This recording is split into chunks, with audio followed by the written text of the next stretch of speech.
Okay, so moving on now, let's talk about Lupin, right? I have to remember to pronounce it that way because as normally we would say it as Lupin, right? Because of the Japanese series, right? Lupin the Third, right? And that for me was because Ricardo and I we talked about or I should say you, Ricardo, talked about the first 5 episodes of the series here, which I actually watched with the other 5 that came yesterday time I was recording here, right? Yeah, I mean, we grew up on the Lupin the Third anime series. I'm not really familiar with the source material at all. Not just the manga, but we're talking about like the French character himself, the that inspired that manga, right? And anime. And this show itself, well, I'll just do the synopsis quickly, right? Is sort of like more or less not so much like a modern retelling of that character, but more of a person who is inspired, like heavily inspired by Arsène Lupin, right? So it's centered on Hassan Diop, right? He is Senegalese born, Frenchman basically. And we get some backstory into, when him and his dad, came to France and there's the drama that his dad went through, sorry. But in a nutshell, what happened literally 25 years ago was that his dad was accused of stealing a particular necklace. He was arrested and there was like, well, it's assumed that he committed suicide in prison itself, right?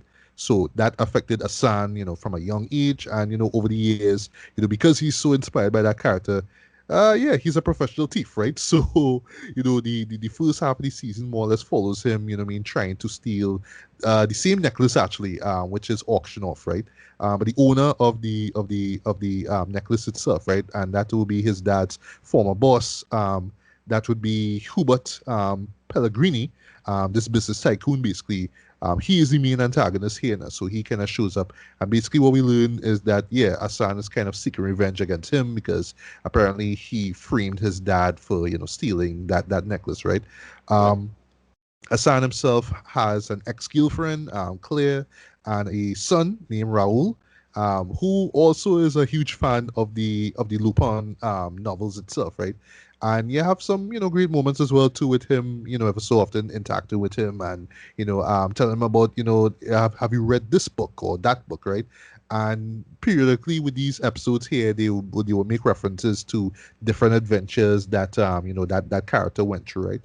So at first you will think that, oh, you know what I mean, it's gonna be like the Lupin the Third series where it's just about this guy stealing things and being, one step ahead of everybody else, right? Which is what he does, right? Because yeah, he uses disguises, and he's just so skilled, right? And because he's so suave and so charismatic, he could just get out of a situation like fairly easy, right? And he's very cool and very calm and very collected when it comes to dire situations, right? Yeah. But what the show also touches on is that, yeah, what I mean, he is, well, a black immigrant basically, right? And they do touch on, deep-rooted racism, right, in France itself, right? Um, because yeah, even in the flashbacks himself, I mean, him just being black, and just just white kids and just white people themselves, want to take advantage of him because they think he's uneducated and all that kind of stuff now, just because of how he looks. But it's like no, what I mean, that's bullshit, right? As we all know.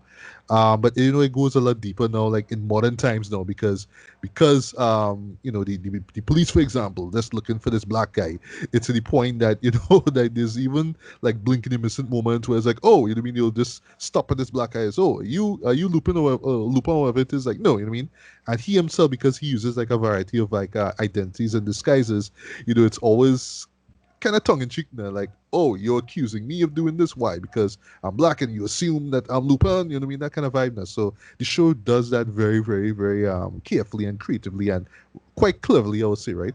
But what the show also does as well, too, and this is like leading up into the mid-season break, basically, is that his son is kidnapped, right? And we're not going to say who and for what reason, right? And yeah, things get serious now because with Claire now, right? She kind of just doesn't like the fact that Hassan is a guy who constantly lies. I mean, about where he's at or where he got this necklace or where he got this jewel from, right? And then also too because he's a thief and he's just doing all these nefarious things, right? Supposedly, right? So yeah, shit literally gets real when when his son is kidnapped, and there's a subplot involving that too. But really and truly, at the end of the day, it's all about Hassan basically just more or less avenging, right, his father's death, right, by pretty much just getting rid of Hubert and just all the things that he was associated with in the past, including him working with this policeman, this basically this commissioner, basically this I think he's like a police commissioner or something like that too, because Yeah, yeah, he he's like I don't know, like a detective, just a lieutenant. okay. He's just a detective. I thought he was like somebody like real high up. I assume so because of his age. Okay, yeah, there was some stuff involving him too in the Oh past no, and no, what you're happened talking with about. Oh, you're talking about the okay. No, I know you're talking about. Okay, sorry about yeah, that. yeah, No, yeah, he's like pretty high. yeah. Yeah, right, exactly, right. That's what he's a commissioner. Okay, yeah, he was involved in what happened with Hassan's dad as well too, right? So yeah, I'll stop here. So all right, well you actually like really enjoyed the first half of the season, right? But Yeah, I will just kind of share my quick thoughts on the whole season. And for me, I enjoy it. I enjoy it for what it is, right? I'm not in absolute awe and love of it. Like I know that this is one of the I think it's one of the highest rated series in Netflix history right now. And I mean, right. like people just throw in a heap of praise on it. And I don't know. I think it's just because it's a French show and it's just so bingeable. I think that's the reason why people love it so much. And then because of the lead himself, right? Yeah, Who's oh played my by side. Omar Sy. Yeah, he is just so charismatic. Every time he's on screen, it's just like, yeah, I know. Like that 2 episodes ago, you stole this necklace and you could like literally bounce into a guy and steal his phone and do all kind of stuff with it, right? But he just has a look about him, and he's so charming, right? Honestly. But yeah, dude, this guy is so intelligent. Like the character that he plays, that just how he's always one step ahead of everyone else. There's even like moments where you will see, I'll talk about the editing a bit, right? Where you will see events that played out in the past, and it all adds up to what happened before. Because things might Yeah, happen, you're like, okay, what's the point of that, right? Case in point, the last 2 episodes of this, second half, right? But then, the you will actually see what went on before, and you'll be like, oh, okay, that's why. So yeah, it's done in this non-linear narrative, right? Speaking of which, there's a lot of flashback and a lot of reliance on flashbacks, right? I know for some people that will be a turn-off, especially with the way how it does it so regularly. Like you would see a scene play out in present time, and then there's like a sound break that you hear, like a basically a sound that you will hear, like a transitional sound, right? But they use it so much now that at times you would expect, oh, they're gonna go back to when he was a kid, when Hassan was a kid. yeah, Or no, we're gonna go to where his real kid is now. You know what I mean? Like they literally yeah, yeah. will transition to They do. something else is going on present. It's a little yeah. It feels amateurish at times with the editing. Um, Yeah. I feel like that, like especially with some of the fights, not particularly cut well. That is the only like major complaint I have with it, but it's still well written in terms of the detective, or I should say anti-detective stuff that you get, and the Yes. thief clevering stuff. Yeah. Um, that is why it works. So I praise this series for being well effectively metatextual, right? Hmm. It's not about Lupin, it's about a guy who likes Lupin and then is pretending to be Lupin in the story called Lupin, right? Yes. Yeah. And it's well done in that way, but because Hassan is such a great charismatic figure, the whole story works. And the full arc worked ultimately. I don't know why I it was agree. I don't know why it was cut into parts, but whatever. I don't That is know whatever. because Whatever. nothing looked any like okay, Yeah, exactly. like for me like It doesn't how look like a everything research played out. shoot, right? Yeah, yeah. It just kind of You looked know, like like the shoot. everything was just Yeah, shot one time. So I don't exactly. know. Maybe they just wanted to test the waters with the first five, but I don't know. Just I don't. put all 10 episodes out, man. I mean, Yeah, come on, right? Yeah. whatever. But But yeah, just rounding up my quick thoughts, right? yeah, So yeah, I thought that well, Omar Sy was great. The other performers were great as well. I particularly dug Hervé Pierre, if I got the name wrong, forgive me, who plays fair, yeah, Hubert. Yeah, I thought yeah, that he was because you kind of watch him like, I, I, are you really a villain, Dre? You know what I mean, you just kind of see like people seeing that you're bad now, but like all through these series, you realize, wow, boy, this guy, Dre, like this guy, you know what I mean? Like, yeah, like you really shouldn't like this guy at all, right? Um, yeah. I do love the police characters who show up as well too. One in particular who kind of ends up helping out Lupin Yeah. at a point in time, and he's also obsessed with the character as well. I thought it was pretty funny, like in this world, you know what I mean? In this version of France, you have characters who literally are obsessed of this character to the point that they that Asan hires a guy in a library who is looking for Lupin books, right? So it's really That cool how that that bit plays. was great, huh? I thought that bit was great because I didn't know it was him. That he I looked totally know. different. Yeah, He we're looked not gonna totally say who different. the Yeah. character is, but when there's a Yeah. reveal, it's like, wow, it's perfect, right? Yeah. Yeah. I love the music as well to it. It has a very, well, I should say the show itself is, but particularly the music has a very Thomas Crown affair kind of vibe to it, where Yeah, that's it. Yeah. Yeah. it's a Exactly. crime thriller, but you have your little calm down periods, you have like a little romanticized moments and stuff like that. But it's still like a show you could kind of kick back and relax and just vibe to. That's the vibe. It Yeah. has a very But jazz twist. they make it work in terms of the whole, because at the end that's the whole point of the Lupin character. He's kind of the anti Sherlock Holmes, right? That's the idea. Is that he's instead of being on the side of the law, he's on the opposite end of the law, but he's the one who shows how incompetent the law is, and so on and so forth, right? And they frame it really well, like in terms of that thief culture and what it Yes. is to be that thing, and because it resolves itself very well as well. Ultimately, I thought Yeah. it I, how they I, I decide to agree. do it and Yeah. And who covers up what? for who and whatnot and why and how they play it out and thing. And I really thought it was going a much darker direction, especially with the end of season. I'm sorry, the end of episode 6. Yeah, I like, I thought oh so too. shit, Yeah, like yeah. I But honestly then feel like wow. I mean, yeah. yeah. But what they ended up with is like, okay, I kind of expect this. It's straightforward, but just well done. It kind of put me in the same camp as Enola Holmes. Like it's just that same family friendly approach to the story, but they also talk about a lot of crime stuff at the same time. But it's clearly an adventure for a certain audience, and Right. it Well, really you say family friendly. This is a TVMA, but not saying that kids can watch it like that, right? And yes, it goes into some dark territory, but still, right, I mean, for what it is more like a 14 years and over, as we see in right, Trinidad, or 13 and up. It's that kind of show. yeah, You know what I mean? But yeah, what? right. No, yeah. As I say, I didn't have a big issue with it as it is for what it was because I enjoyed the first part. I enjoyed the second part. It just resolved the story. It didn't do anything special or better, but it just is like, all right, cool. Hope we get a season 2. It was great. Yeah, I'm with you as well. As well. I hope that we get a second season as well. 'Cause yeah, I mean, people are really, really liking the show though. Even though, Yeah, honestly, for me, I'm not in love with the show. One thing I just want to mention quickly, just a couple things before we get to reading, right? I actually took in the English dub at a few times, a few episodes, right. because if you remember when we talked about the first half of the season, I saw the English dubbed trailer and I was like, oof, like it sounded bad now. But I think Yeah, like they probably changed Lupin's voice. So sorry, Asan's voice now. right. I'm not sure if it's the same guy, but it's Um, kind of fascinating to just hear I how the well go on. Sorry, just yeah, yeah, see no, what I I said? didn't. I never thought the dub was particularly bad at all. Actually, I thought it was a pretty good dub, all things considered. People was complaining about it, but I was like, no, I've heard many much worse dubs than this. Like much worse dubs.